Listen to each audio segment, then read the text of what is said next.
All right, hi everyone. Welcome to the training video. So we're gonna go over this just a few points of that we need to do better on just general notes training video. All right. So please make sure that you watch the video and respond to the email. If you do not respond to the emails, your hours will be relinquished to a coworker who has watched the video. So please do so by the deadline. Thank you all. All right, so we'll start with just concierge expectations. First expectation is that as a concierge, you know where everything is. So you all need to take the time to visit both north and south, either before your shift starts or after your shift, or on your own personal time, and simply know the building. You need to know where the trash chute is. You need to know where the vending machines are. You need to know where the bathrooms are. That is the expectation. There's no reason why, regardless of if you are placed in north or south, that you do not know where something is. All right, awesome.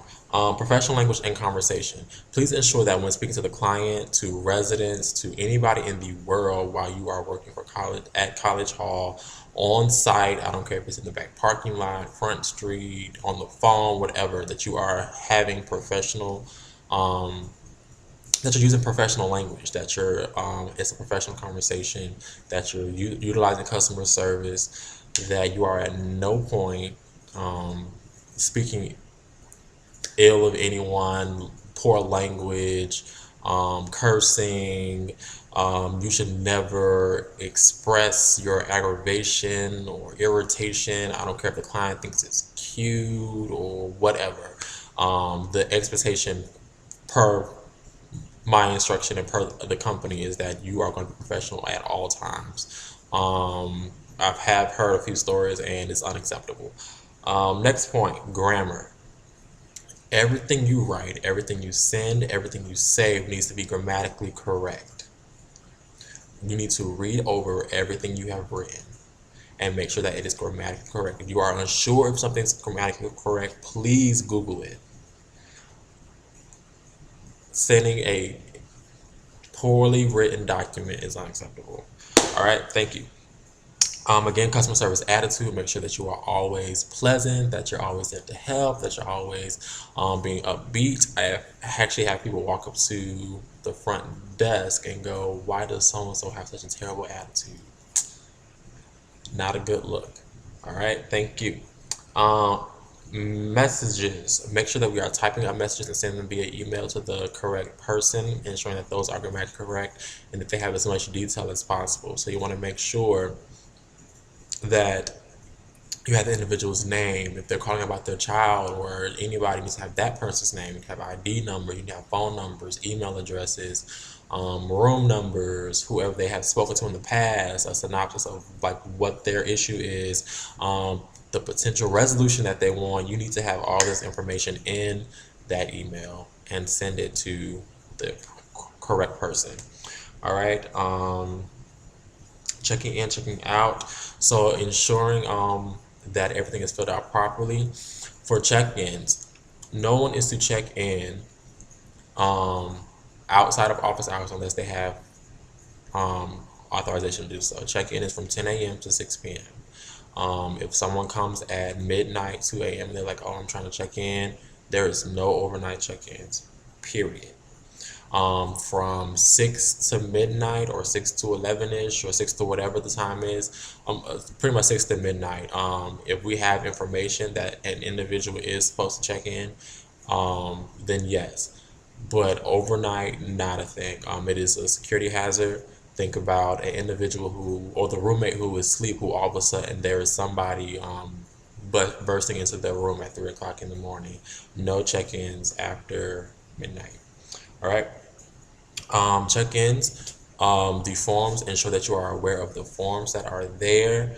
I'll go over them quickly. So the general packet will have a registration card, this little form,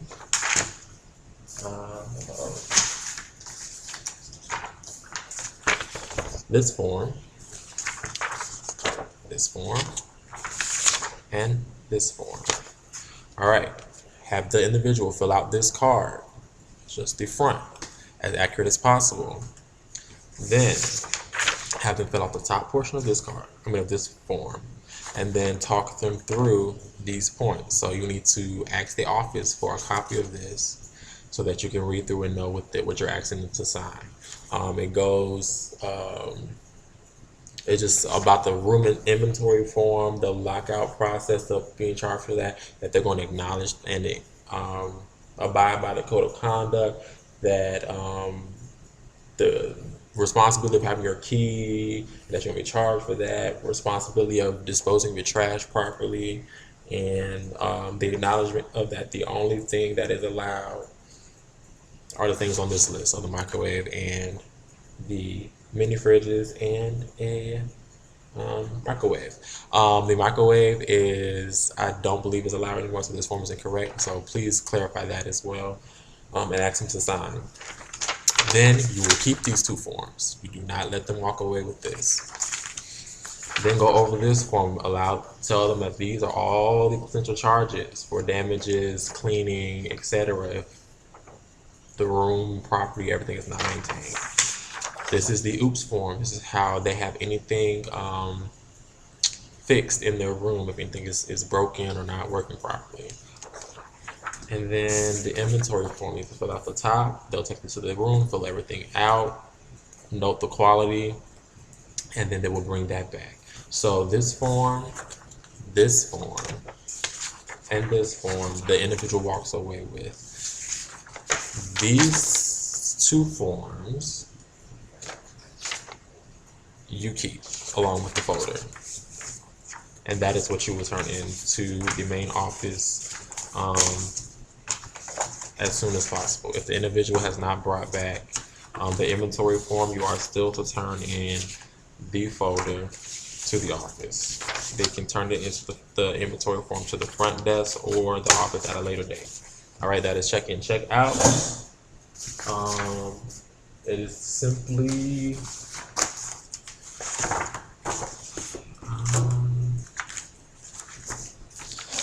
this form. All right, all it is their name, the room number, their checkout date, their forwarding address, student ID number, phone number, and their signature. You take that after it's properly filled out. You take the envelopes,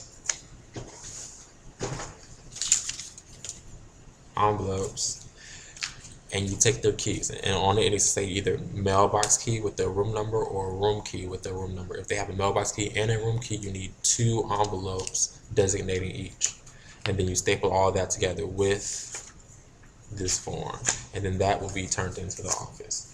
All right, that is check in and check out. Again, remember, for check-ins, only office hours and then up to 12 at night. Other than that, the individual has to wait until 10 a.m. They can sit in the lobby or they can go to a hotel or something, but no one is to be called. That is not an emergency. Please do not call any management, staff members stating that someone is in the lobby attempting to check in. Not a thing. And even for the 6 to 12, if the individual has not contacted them, have not contacted management, and management has not said anything to them, there's no need to call anybody. They need to come back to the next day at 10 a.m. The 6 p.m. to midnight is only for individuals who have been designated that are allowed to move in after hours. After midnight, not at all. All right, if there's any confusion on that, please let me know. I'm losing items. There has been a big issue of items being lost at the front desk. There is no reason that anything should be going missing at the front desk. If an individual takes a key, takes an ID, takes anything, it needs to be recorded in your shift report. That goes for maintenance staff, cleaning staff, janitor staff, all staff. If they come and they grab an ID, contractor ID, keys, it needs to be in your shift report stating that so-and-so had the key at this time and so-and-so brought it back at this time. Got it.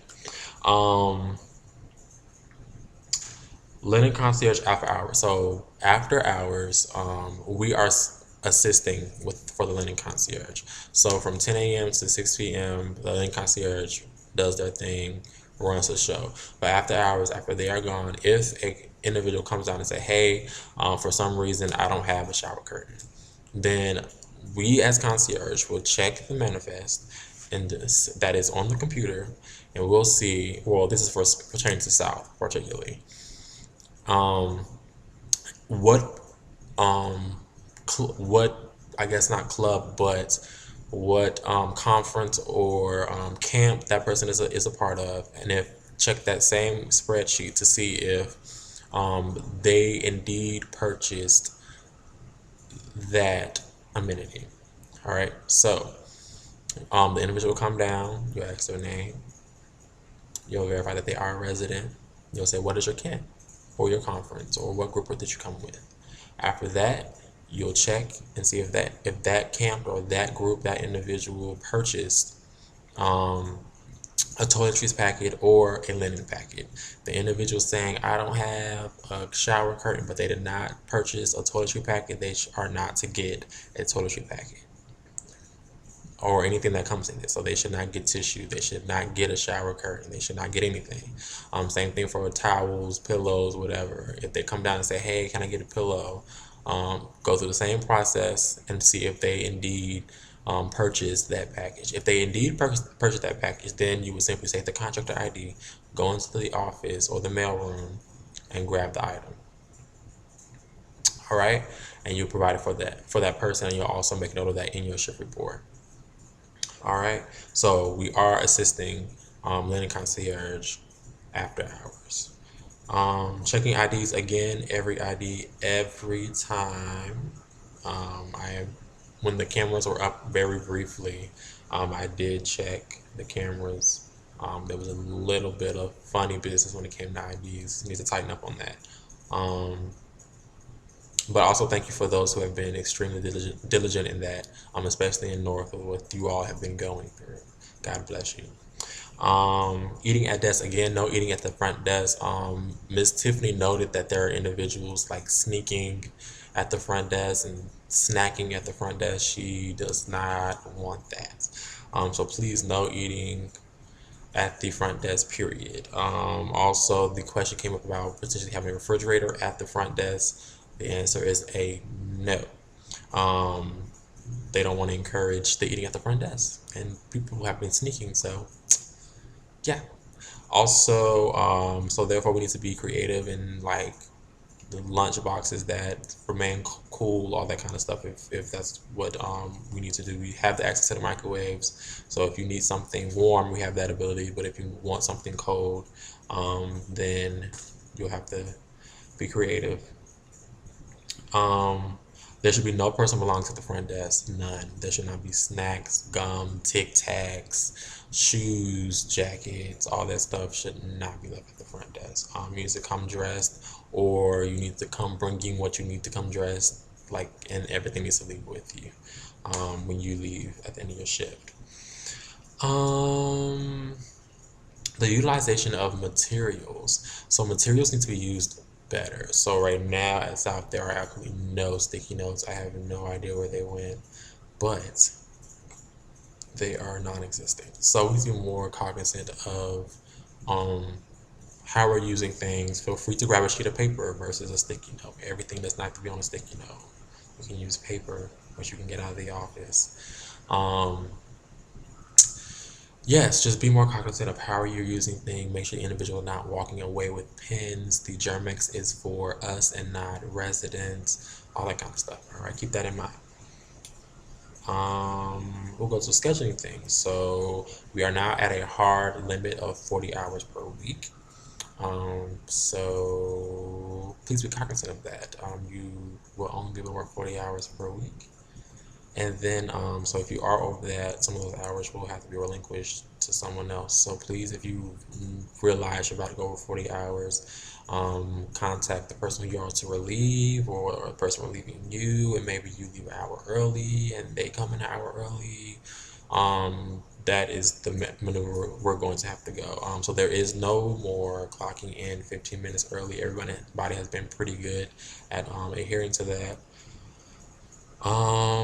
But yes, please, let's ensure that we're clocking in on time and clocking out on time. So there is a slight, small, tiny issue of not clocking out on time. Everybody's kind of like around the 8:02, 8:03 type, but let's just 8 o'clock. Let's get there. So, which means that you should be sending your shift report around 7:50, 7:55 if you're overnight shift, or 3:50, 3:55.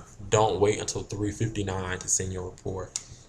Send it 5 minutes before you need to clock off. All right. At that time, you should also be briefing your relief and all that kind of stuff. So just ensure that you're clocking out on time. Also, please pay attention to the new scheduling structure that I shifted the way the schedule shows up in everybody's system. So before there was a lot of questions, issues, and concerns about hours lining up and correlating between the hours worked, and it's a little weird because it's showing up because the hours you work Thursday night didn't show up because that's actually the beginning of the new pay period, all that kind of stuff. So I shifted the schedule so that it reflects the pay period. So now the schedule starts on Friday and ends on Thursday, just like our pay period or work week does. Um, Again, a issue was people attempting to drop or swap shifts, and the system not allowing them. There's a 2 week mandatory like time limit. So if you try and switch a shift tomorrow or drop a shift tomorrow, you can't do it. You have to have a 2 week notice. I'm not going to even see the attempt in the system if it's within that, like it's within that 2 week period. So please ensure that like there's a 2 week like window before you're trying to either drop or switch or whatever you're attempting to do. All right, shift reports, please adhere to the format. The format is there for a reason. So the CHS, not College Hall, like not College Hall South. CHS, CHN, not College Hall North. It needs to be day, evening, overnight, not night in place of evening, or morning in place of day. It needs to be what the format is. It should be the month 6.7.2015, not 6 dash, not 6 slash. It needs to be 6 dot. We are a team. We need to present ourselves as a team with presenting the same information, the same format, the same way. That when someone looks at one report, it's the same, and it's not different from so and so's report, and the format is different from this report. And so when I type something and it's not showing up, like it always be coherent. Lockout concierge, I kind of want to go over that position for everybody again so that they understand. So lockout concierge handles lockouts, ID verifications, and they are supporting staff. Period. Okay, so lockout slash verification. Please ensure that you are having a conversation with the resident who needs a lockout before the concierge or the lockout concierge arrives. So don't wait for the lockout concierge to come and then the lockout concierge has to have the conversation that they have to pay $20. Like, your concierge, speak up and say, please fill out this form. Please be advised that it's a $20 fee. That needs to be paid by money order in South. If you're in North, it'll go to your Bison Web. But South, you need to be clear about that. Don't have them walk all the way to another building when you haven't even had them fill out the form, or the individual doesn't want to pay. Oh, now all of a sudden they're going to call their roommate when now somebody just walked 2 blocks because you didn't have a conversation. All right, verification process. So you lockout concierge is to go to the office to grab either the registration card or the individual's file and have them verify the actual like information on the car. So they are supposed to say, what is your date of birth? Who is your emergency contact? What is their phone number? Like, you need to provide the person attempting to enter the building needs to provide that information. If they do not have an ID and you are verifying that they are actually a resident of that building and they don't have an ID, then that is a $10 charge. If you're doing a lockout, it's a $20 charge. So it's to be charged every time, regardless of the time. All right. If the individual is stating that they live here, but they're not showing up on the roster, that verification process is free. That is simply an error on our part that they're not on the roster. Go back, verify them. If they are indeed a resident, they gain entry. If they are not a resident, then they exit the building. But if their name is not on the roster and we're verifying, that's not a fee. If they do not have an ID and their name is on the roster, then that is a fee of $10. All right.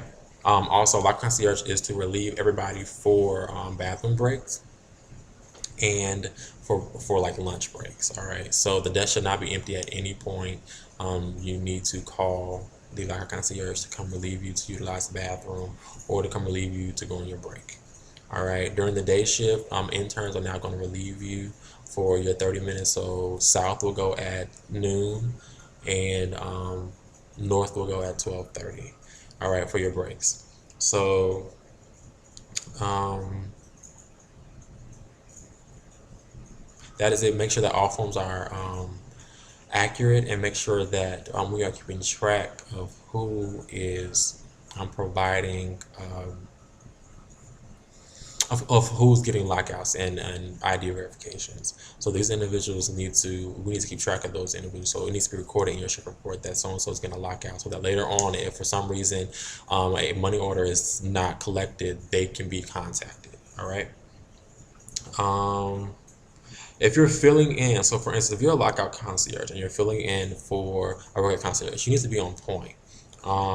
We've had the issue of like people filling in and all of a sudden the shift reports don't follow the format, or the shift reports are set wrong. You need to, if you're filling in, you need to fall in place. Like it needs to be seamless. It can't be, oh, I'm a lockout concierge, so I don't know, da da da. Like you need to know the process, excel the process, and do the job. That's point blank period. And that goes for everybody, whether if you're a normal concierge and you're filling in for a lockout concierge, then you need to know the process. You need to fill in properly. You can't fill in and mess everything up. Point blank. Um, Set that. One more. All right, I think that is everything. Any questions, please let me know. And all right. Also, welcome Kwamir and Jeremiah to the team whenever you get a chance. And please respond to the email. All right, thank you.